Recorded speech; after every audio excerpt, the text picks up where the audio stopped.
ngapain? Ini belajar buat UAS besok, tapi gak ngerti-ngerti. Oh, kalian mau cari informasi di buku ini? Gitu. Aku ada beberapa teknik membaca yang kalian bisa gunakan untuk mencari informasi di buku ini. Kita simak ya penjelasan di video ini.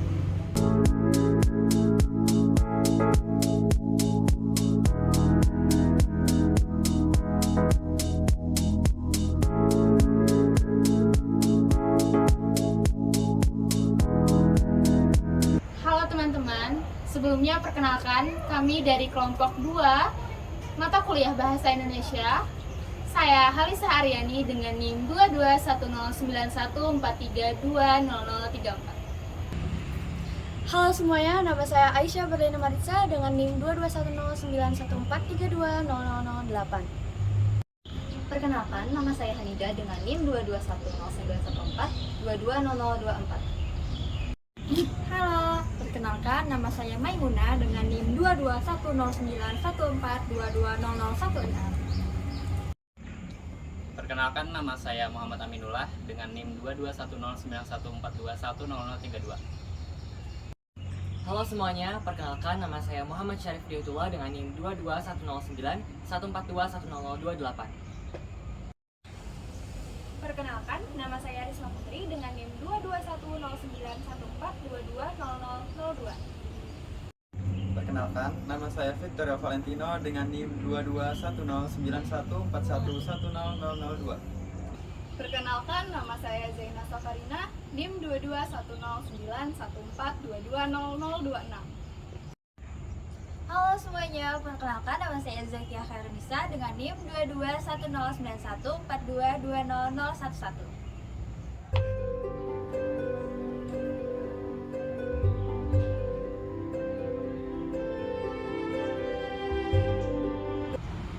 Skimming adalah teknik membaca yang digunakan untuk mendapatkan gambaran umum atau informasi penting dari suatu teks dengan cepat. Nah, skimming ini melibatkan membaca teks dengan cepat dan hanya memfokuskan perhatian pada bagian-bagian tertentu yang dianggap penting oleh pembacanya atau menarik perhatian. Nah, teknik ini sering digunakan untuk membaca bahan-bahan yang panjang dan juga yang kompleks seperti buku teks, laporan, ataupun artikel jurnal. Berikut adalah tutorial teknik membaca skimming. Yang pertama, kalian bisa memperhatikan ide utama melalui judul dan subjudul. Tidak perlu membaca kata demi kata, bisa langsung menyimak paragraf akhir yang biasanya berisi kesimpulan dan membaca ringkasan bab jika tersedia. Kalian bisa memperhatikan ilustrasi atau infografis terlebih dahulu untuk memudahkan memahami isi bacaan lebih jauh. Setelah selesai membaca cepat, berhenti sejenak untuk memahami isi tulisan yang sudah kalian baca. teknik membaca yang kedua yaitu scanning. Konsep scanning dalam membaca adalah teknik membaca cepat yang dilakukan dengan tujuan untuk mencari informasi tertentu dalam suatu teks atau dokumen. Saat kita melakukan scanning, kita akan melihat teks secara keseluruhan, namun kita hanya berfokus pada frasa-frasa atau kata-kata kunci dalam suatu teks yang berkaitan dengan topik yang dicari. Contoh konsep dari scanning antara lain yaitu mencari kata kunci dalam sebuah dokumen, seperti mencari nama, tanggal, atau nomor. Yang kedua yaitu mencari jawaban dari suatu pertanyaan dalam teks saat kita melakukan ujian. Yang ketiga, mencari informasi tertentu dalam satu artikel atau buku saat kita melakukan penelitian. Berikut adalah tutorial singkat mengenai teknik scanning dalam membaca. Yang pertama, sebelum memulai scanning, pastikan kalian telah mengetahui informasi yang ingin kalian cari dalam teks. Yang kedua, fokuskan pandangan kalian pada kata kunci atau frasa yang berhubungan dengan informasi yang ingin dicari. Selain berfokus dengan kata kunci, mata kalian harus bergerak dengan cepat. Yang ketiga, jika sudah menemukan informasi yang dicari, kalian bisa memahami isi dari teks yang kalian baca dengan benar. Teman, teknik membaca yang ketiga itu ada yang dinamakan selecting. Nah, selecting ini adalah sebuah teknik membaca dengan cara memilah suatu bacaan yang fokusnya adalah dengan tujuan. Jadi kita membaca dengan apa sih yang mau kita tahu dari bacaan itu gitu. Caranya untuk melakukan sebuah teknik dari selecting ini adalah dengan melakukan kita melihat dulu sebuah misal, contohnya kita bisa melihat dari daftar isi. Dari daftar isi itu kita memilih mana yang akan kita baca. Misal dalam sebuah buku tentang psikologi, kita mau ngebahas atau kita mau memperjelas pemahaman kita tentang sebuah pengertian dari psikologi kepribadian, maka kita akan langsung ke dalam bagian isi mencari di mana dalam buku tersebut membahas tentang psikologi kepribadian. Contoh lain juga misalnya kita bisa dari artikel, misal kita mau tahu tentang metode penelitian dalam artikel yang kita baca. Salah satu yang bisa membuat kita lebih cepat menemukan jawabannya adalah dengan langsung mencarinya di bagian abstrak atau juga bisa langsung di bagian pembahasan. Tonton video setelah ini ya, nanti akan kami contohkan juga bagian dari salah satu contoh langsung dari bukunya. Misalnya, saya ingin mengetahui lebih dalam tentang psikologi kepribadian, maka saya mencari terlebih dahulu dengan metode skimming di daftar isi. Setelah itu, saya membuka di halaman pada buku, lalu membaca teks-teks yang berisi informasi penting yang ingin saya ketahui. Yang selanjutnya ada teknik skipping. Skipping adalah teknik membaca di mana pembaca mengabaikan sebagian atau seluruh teks yang dia baca.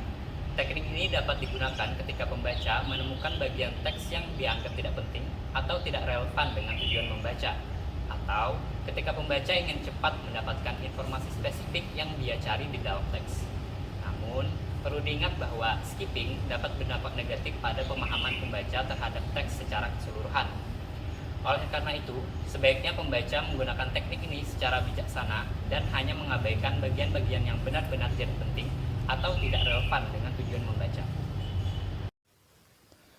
Sebagai contoh, ketika kita ingin langsung mencari definisi psikologi dari sebuah bab, tentu kita akan mengabaikan bagian latar belakang sejarah dan hal-hal lain yang tidak kita perlukan. Kita langsung saja mencari bagian dari bab tersebut yang berisi tentang definisi psikologi.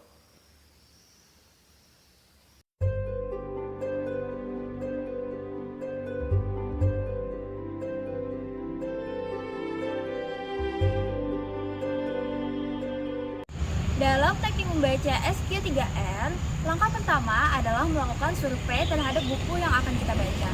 Sebelum kita mulai membaca, sebaiknya kita harus meneliti apakah buku tersebut memang memuat informasi yang kita butuhkan. Survei dilakukan dengan cara membaca sinopsis, daftar isi, judul bab, dan subbab buku yang ingin kita baca. Survei bisa dilakukan dengan cara membaca daftar isi dan juga sinopsis dari buku yang akan kita baca terlebih dahulu. Bagian question dalam teknik membaca SQ3R merupakan di mana kita membuat pertanyaan tentang isi bacaan yang akan dipelajari. Pertanyaan-pertanyaan tersebut akan membantu kita dalam fokus terhadap tujuan kita dalam membaca dan juga memotivasi kita untuk mencari jawaban dari bacaan tersebut. Seperti, apa ide utama yang ingin disampaikan oleh penulis dalam bacaan ini, kemudian bagaimana cara mengaplikasikan informasi yang ada dalam bacaan ini pada situasi nyata, kemudian apa implikasi dari temuan yang dijelaskan dalam bacaan ini terhadap topik yang sedang kita pelajari. Nah, dengan membuat pertanyaan-pertanyaan tersebut, kita akan lebih mudah fokus pada tujuan membaca dan mencari informasi yang relevan dengan topik yang sedang kita pelajari. Selain itu, membuat pertanyaan-pertanyaan ini juga akan membantu kita dalam memahami informasi dengan lebih baik dan dapat membantu meningkatkan kemampuan pemahaman bacaan. Baik, setelah kita selesai mengetahui bagian sinopsis dan daftar isi, tentunya kita akan memiliki sedikit gambaran terkait nilai-nilai penting dalam buku ini. Sehingga setelah kita mengetahuinya, tentu kita akan mulai bertanya-tanya terhadap isi buku ini. Misalnya, seperti bagaimana psikologi di masa depannya kelak. Setelah mengetahui pertanyaan yang ingin kita cari tahu, maka kita sudah dapat mulai mencari jawabannya melalui buku kita tersebut. Langkah yang ketiga adalah read, yaitu membaca teks dengan teliti. Dalam langkah ini, kita harus mencari jawaban dari pertanyaan yang telah kita buat sebelumnya dan mencatat hal-hal penting seperti definisi, konsep, pengertian, dan ide-ide utama. Misalnya, Dari pertanyaan yang kita buat sebelumnya itu bertanya mengenai bagaimana psikologi di masa mendatang, kemudian bagaimana popularitasnya, dan apa saja tantangannya. Kita cari jawaban tersebut dengan cara membaca isi teks secara teliti, sehingga kita bisa menemukan definisi, konsep, ide pokok, serta jawaban atas pertanyaan-pertanyaan kita sebelumnya. Langkah keempat dalam membaca SQ3R adalah recite atau mengulang kembali apa yang telah dibaca dan menjawab pertanyaan-pertanyaan yang telah dibuat sebelumnya. Nah, recite ini membantu kita sebagai pembaca untuk mengingat kembali apa yang telah kita baca sebelumnya dan memahami materi yang telah dibaca. Membaca buku ini, mungkin kalian punya pertanyaan seperti apa psikologi di masa depan. Untuk menjawab hal tersebut, silakan kalian lakukan recite atau mengulang kembali di bagian yang kalian ingin cari informasinya. Dalam hal ini kan kita ingin cari masa depan psikologi, maka buka bab tersebut dan baca informasi di dalamnya. Nah, langkah terakhir dari membaca SQ3R adalah review atau meninjau kembali apa yang telah kita baca. Peninjauan ini bisa dilakukan secara keseluruhan atau secara sebagian dengan memfokuskan hanya kepada bagian-bagian penting yang memerlukan pemahaman yang lebih baik lagi. Misalnya, kita ingin memahami lebih dalam tentang contoh-contoh, maka kita hanya meninjau kembali atau mereview kembali dari bagian contoh-contoh saja.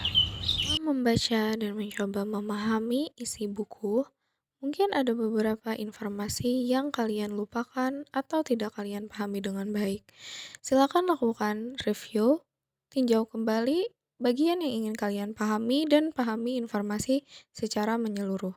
Dalam hal ini kalian ingin memahami tentang tantangan-tantangan psikologi, maka buka kembali bab terkait dan baca dengan baik.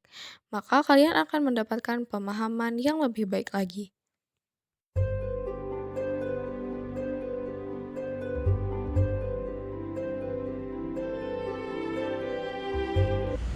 Jadi, langkah pertama dalam teknik membaca KWLH adalah know. Know adalah menentukan apa yang sudah kita ketahui sebelum membaca topik yang akan kita baca. Contohnya adalah ketika saya ingin membaca buku psikologi umum, saya sudah mengetahui beberapa bidang dalam psikologi seperti psikologi klinis, sosial, perkembangan, dan lain-lain.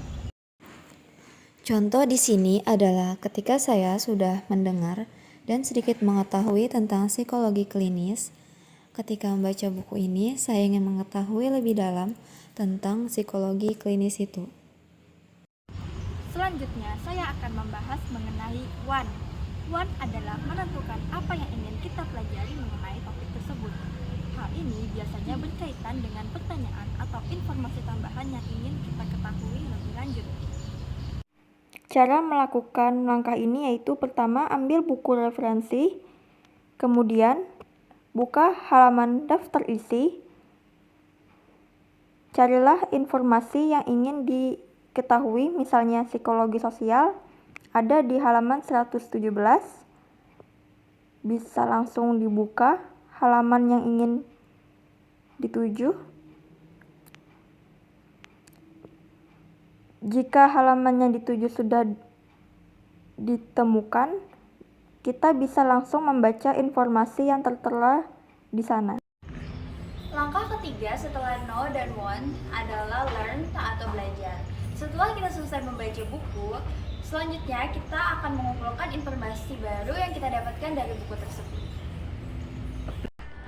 Setelah kita melalui langkah know dan want, selanjutnya adalah learn. Di sini kita akan mengumpulkan informasi-informasi baru yang kita dapatkan setelah membaca, sekaligus memenuhi tujuan yang kita inginkan di tahap want. Baik, saya akan membahas mengenai how. How adalah membandingkan informasi yang sudah kita temukan tadi dengan sumber referensi lain dan menerapkan informasi tersebut ke dalam kehidupan sehari-hari. Terima kasih sudah menyaksikan. Semoga menambah wawasan. Sekian dari kami kelompok 2. Terima kasih.